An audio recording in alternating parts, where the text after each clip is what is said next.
So today we are going to make a probiotic mango smoothie. It's tasty, it's yum, and good for your gut. So what you could do is a homemade curd, only homemade curd. I don't want you to use any ready-made curd because we want a pure probiotic for our gut. Mango, about 100-150 grams, a small medium-sized mango. Some chia seeds. So take out the pulp and take homemade curd and chia seeds and blend them together.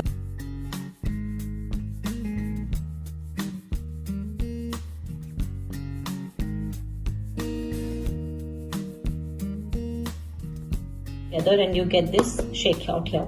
Okay, this is very simple to do, and if you want, you can again top up with a spoonful of chia seeds out here.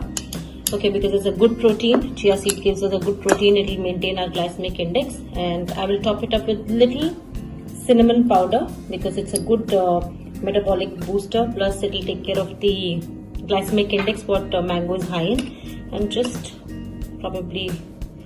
So here we are ready. When can you have this smoothie? You can have this smoothie for your breakfast. You can have this smoothie for your evening snack or even pre-workout. This is an excellent smoothie to have for your gut. Your gut is going to be really happy with this probiotic mango smoothie.